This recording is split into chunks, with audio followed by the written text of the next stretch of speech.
Queridos amigos que acompanham o canal, nos tempos aí de gráficos inacreditáveis, trouxemos mais um gráfico que saiu essa semana. Vejam aí a tendência de muitas décadas e agora foi completamente rompido. Mas de que gráfico, né, estamos falando? Seria aí, né, alguma criptomoeda? Seria algum ativo especulativo, meus amigos? Seria alguma empresa zumbi, né, que toda hora ali sobe e cai? Não, meus amigos, não. Isso daí é a pressão subindo da inflação. O PPI, tá certo? Que é o índice de inflação do produtor. Ah, Morfeuzinho, mas se é produtor, a gente nem tem que ligar, gente, pelo amor de Deus, né? Primeiro é no produtor e logo é no consumidor, tá certo? Se o produtor passa tudo ou passa parcial, não importa, porque é óbvio que isso vai respingar no povão, né? Falando aí da forma mais clara possível. Então, a pressão está subindo fortemente, PPI subiu 37,2%. Gente, que número é esse, né? 37,2%. Vejam aí que esses dados são desde a década de 70, e aí 50 anos nunca vimos nada parecido com isso, né? Parecido. Em junho o PPI desacelerou para 32,7 de 33,6 em maio. O PPI de julho então já veio e saltou aí 5,3, né? Um absurdo.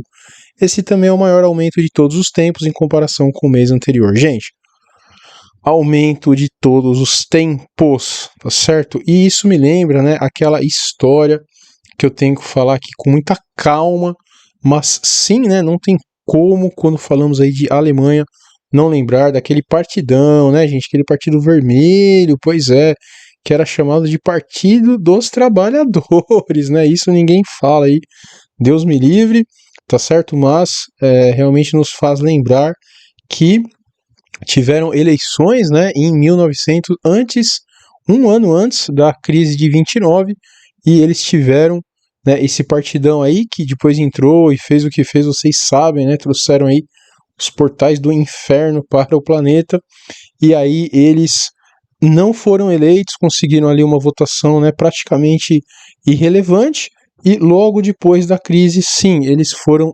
eleitos, tá certo? Eleitos, porque tudo que eles falavam acabou ocorrendo exatamente devido à crise de 29. Então é o mesmo país, gente, passando por isso. Infelizmente, né, eu acredito que os dados, né, dessa época não aparecem porque não eram computados como é hoje. Então por isso, né, que esses gráficos aí só trazem dados de no máximo ali os anos 60, mas realmente, né, esperamos que algo assim não ocorra novamente, porque sim, isso pode trazer uma grande crise, né, para essa nação e para o mundo inteiro, né, pessoal? Afinal, falamos muito aqui, a União Europeia está aí praticamente, né, apoiada nessa nação que paga ali títulos, né, horrorosos da Itália, a Espanha com uma inflação maior ainda do que essa aí que a gente está vendo, né? Então realmente é algo terrível, gente. Eu espero mesmo, né, que isso não se agrave, porque o mundo inteiro poderia pagar muito caro por isso, tá certo? E aí, gente, só lembrando, né, falamos isso aí no vídeo de ontem, mas eu queria ressaltar novamente, porque esse comentário, né, me deixou assim muito chocado mesmo.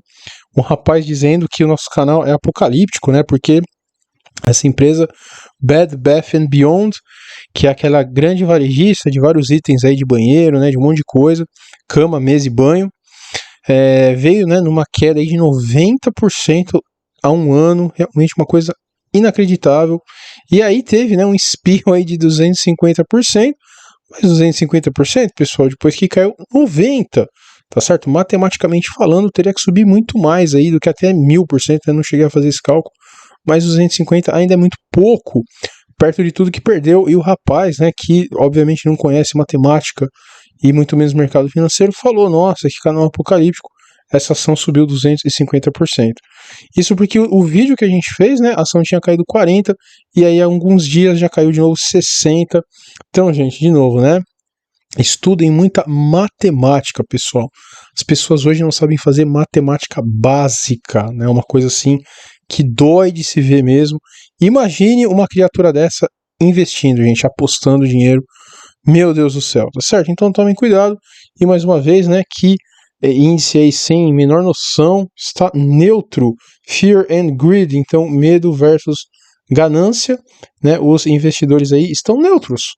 Uma semana atrás, neutro. Um mês atrás estava com medo e um ano atrás estava com medo extremo, né? Mas não parece, exatamente porque foram os tempos aí de maiores altas, né, da história do mercado financeiro, mesmo estando em meio a um problema terrível de saúde, né?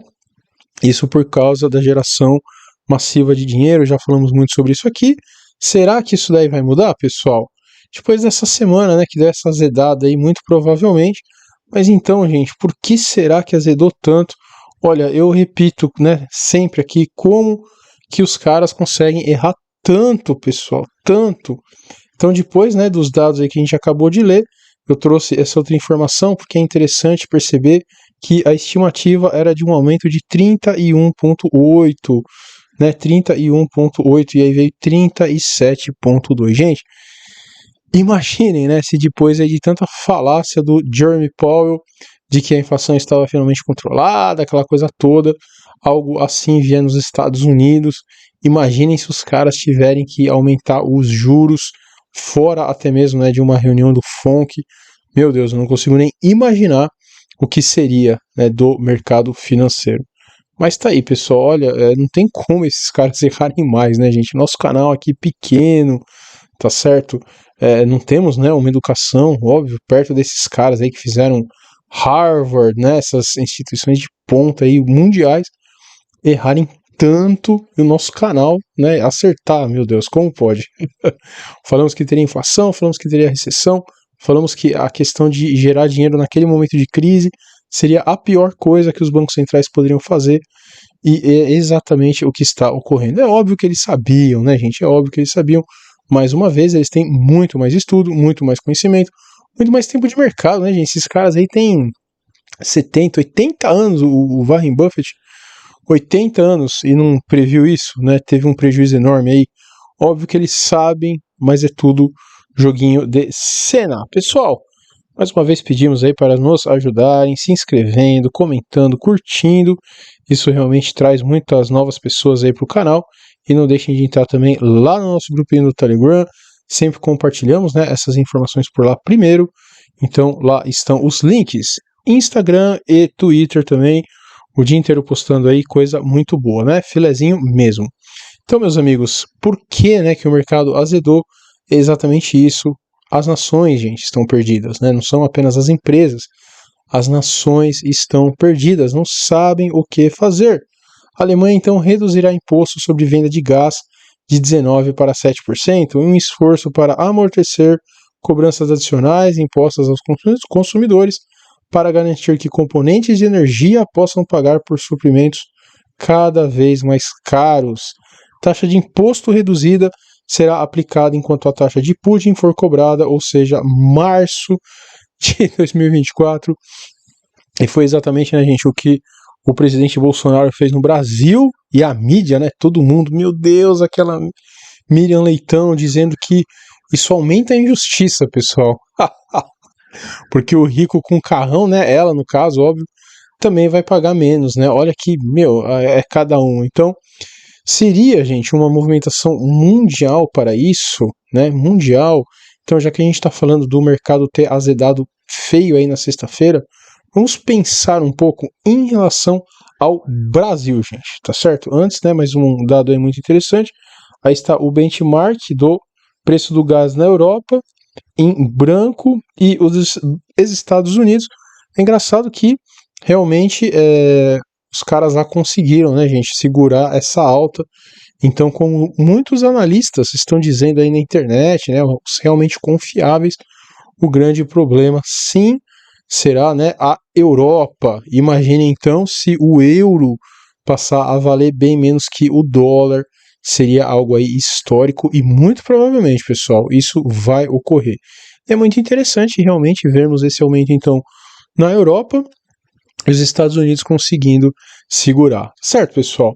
E aí, gente, isso daí traz, né, uma preocupação muito grande em relação ao Brasil também, porque essa medida, né, de tirar imposto está realmente vindo aí com muita força em muitos produtos. Falamos lá do Whey Protein no vídeo de ontem, e eu sempre comentei aqui, pessoal, o meu receio, né, disso daí para o Brasil no médio a longo prazo, porque nós somos aí uma nação, né, gente, em desenvolvimento, né, terceiro mundo, uma nação que tem um monte de problema, né, em linhas gerais, tem um monte de problema. Será que a gente poderia, pessoal, estar cortando tanto imposto se não estamos cortando os gastos, né? E aí, muitas pessoas mesmo, obrigado a todos aí que mandaram, muitas pessoas comentaram, né, aí nos posts, em vários canais, que o governo Bolsonaro sim conseguiu diminuir o custo, né, pelo menos do pessoal, inclusive está aí o link. Gasto do governo com servidores cai para menor patamar em 26 anos, é muita coisa, né? Congelamento de salários e restrição a concurso público reduzem despesas com servidores ativos e inativos. E realmente eu pesquisei, né? Isso aconteceu mesmo, mas é óbvio, né, pessoal, que não podemos apenas nos atentar ao servidores públicos, né? Temos que ver aí as despesas como um todo. O próprio Auxílio Brasil, né, é uma grande despesa que aumentou muito em relação ao Bolsa Família, tá certo? E esses cortes enormes aí de imposto, isso aí vai diminuir a arrecadação consideravelmente. E aí, para sanar essas dúvidas, realmente temos, né, uma ferramenta no Brasil muito boa, tá certo? Não sei também, né, até que ponto isso daí está perfeito, né, está realmente condizente aí com a realidade, mas temos que crer, né, que algo próximo, pelo menos. Eu realmente não acredito que seja algo muito diferente do que eles mostram, gente, no portal da transparência, né? No portal da transparência. Então, fiz um trabalhinho de formiga ali, só para a gente entender as nossas despesas e se isso aí realmente vai trazer, né, um grande problema próximo aí no Brasil. Então, realmente, o aumento, pessoal, das despesas é algo aí impressionante, tá certo? Então, saímos ali de 2,5, né, em 2018, gente, e só esses meses agora de 2022 já batemos os 2,5 trilhões, tá certo? Pô, mas contabilidade básica, né? A gente tem que ver o que gastou versus o que arrecadou. Muito bom. Então, se a despesa está desse jeito, aumentou muito, a nossa receita também tem que ter aumentado bastante, tá certo, pessoal? Só um parênteses novamente, né? Temos aí o nosso cursinho de opções, Vida Financeira Saudável, para quem não sabe nada de finanças, quer começar do zero, é um cursinho bem barato, Vida Financeira Saudável. Agora temos aí no boleto e no Pix. E para quem quiser entender o instrumento opções, né, aquele instrumento que grandes gestores de hedge utilizam, também temos agora aí no boleto e no Pix. Dá para fazer até em 2 cartões com uma promoção especial, certo, que estamos colocando através aí desse novo portal. Tá na dúvida de comprar, não sei se é avançado, não sei se eu consigo. 7 dias de garantia, então entrou, fez o curso, não gostou, tem 7 dias aí para ter o dinheiro de volta, tá certo? Vale muito a pena, especialmente nesse momento que estamos passando, de tanta incerteza no mercado. Muito bom. Então está ali, né? Vamos ver as receitas, né? As receitas, então, passamos ali de 2,94, opa! Aí já começa a ficar feio, né? Se os nossos gastos de 2022 já estão iguais a todo o ano de 2018, é óbvio que a receita tinha que ter ocorrido o mesmo fenômeno, né? E é óbvio que não ocorreu, pessoal. Então, já gastamos aí, né, 2,5, aliás, já recebemos, né, o governo recebe, na verdade, sempre bom ter isso em mente, né, gente? Ele recebe tirando do povo, o governo não gera nada, né? Então, tirando do povo, então já tirou 2,5, e aí, em 2018, foram 2,94, tá certo? Claro que veio aumentando, só em 2021 já foram 4 trilhões, mas vejam que a proporção, né, obviamente não acompanhou, tá certo? Vamos colocar aqui um do lado do outro, então, para analisar melhor. E é exatamente isso daí que vemos, então, gente. Os gastos já estão igual, né, a de 2018, mas a receita ainda não chegou nem perto. Mas também tem outras questões interessantes. Vejam, por exemplo, que em 2021 se gastou 3,74 trilhões e recebeu 4, né? Então terminou o ano superávit, certo? Um superávit. Mas eu também não acredito, né, que essas despesas aí já contenham uma outra grande despesa, tá certo? Que é exatamente o gasto com juros. Eu acredito que esse cálculo é o famoso superávit primário, onde você não inclui, tá certo, o valor aí dos juros da nossa dívida, que é astronômica, né, gente? Astronômica, principalmente aí com juros, né, do jeito que a gente está vendo, certamente vai chegar a 14%. Então, aquilo que eu estava temendo realmente é uma verdade. Realmente é uma verdade. Vejam aí que dentro do próprio portal, então, né, da transparência, temos um gráfico já pronto.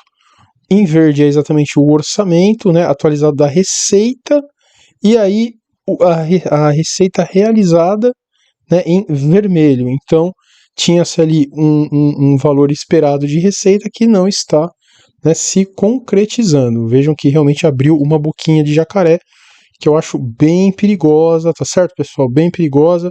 Foi exatamente ali, né, nos anos de 2016, 2017, que essa boca se abriu, e aí tivemos todo o problema ali da época da Dilma. Então, sim, meus amigos, meus receios, né, estavam corretos. Vamos ver aí o que vai ocorrer, mas principalmente, né, se vier essa recessão mundial que todos estão esperando, o governo vai passar a receber muito menos, né, economia desacelerada, obviamente o governo também arrecada muito menos, e aí os juros, né, da nossa dívida vai, se duvidar, até aumentar, exatamente por estarmos em um momento não de recessão, mas de estagflação, quando então temos, né, um problema sério econômico e ao mesmo tempo inflação. Então vocês imaginem a nossa arrecadação, a nossa atividade econômica caindo muito, e mesmo assim o governo pagando 14% ao ano. Pessoal, de verdade, olha, é uma mistura aí, uma fórmula, viu? E é a mesma coisa da Argentina, gente, simplesmente não tem o que fazer, né? Não tem o que fazer. Porque se você quiser fazer uma reforma em termos de gastos, ninguém hoje vai ter, nem Lula, nem Bolsonaro, nem ninguém vai ter força, né, para fazer isso. E ao mesmo tempo, né, não tem como imprimir mais dinheiro para você acelerar a economia, gente, tá certo? O que pode até trazer mais inflação e ter que aumentar mais juros é uma grande encruzilhada, tá certo, pessoal? Então, fiquem aí, né? Espero que esse aí não seja um outro vídeo apontando para algo do futuro que vai ocorrer, mas sim temos que ficar de olho. Uma outra questão também muito interessante, né? A dívida em si, sempre temos que olhar para ela, não em valores brutos, né, gente, mas em relação ao percentual do PIB. Vejam aí que na era ali, né, depois da Dilma, chegou a 81%, um valor realmente muito alto, gente, muito alto, meu Deus, né, parecendo ali 1992, ou até antes, né, 89, 88, meu pai do céu, aquela época do Sarney horrorosa, né, Collor, realmente é de chorar, pessoal, de chorar. Chegou a 81, e óbvio, né, com o bichinho, vejam aí, indicador de trajetória, atingiu 89%. Então depois o problema do bichinho, gente, atingiu 89%. A matéria está dizendo que dezembro de 2021 já voltou para 80%, né, e aí estimativas, tal, que a relação termina em 2022 com 79,4%. Então fomos, né, nas alturas ali 89%, e agora vamos chegar no final do ano com 80%, pessoal, arredondando. De novo, né, isso se não tivermos aí uma recessão, uma estagflação muito violenta, mas isso é algo, sim, gente, para ficar de olho. Imagine os velhos, pessoal, inflação comendo, os países aí emergentes tendo que aumentar absurdamente os juros, né, se endividando infinitamente, e esses caras aí nem vão precisar produzir nada para ter um juros muito alto, um melzinho na chupeta. Meu Deus do céu, pessoal, realmente espero que isso, né, não se concretize, mas temos sempre que estar preparados. A melhor forma de estar preparado sempre é estudando. Não percam aí o nosso curso de análise gráfica do pessoal da Yellow Crypto. Tem de tudo, teoria de Down, Elliott, Fibonacci, um ano do curso e ainda um e-book no final. Realmente extraordinário. Essa equipe aí é muito boa. Então, gente, que todos tenham uma excelente semana. Um grande abraço!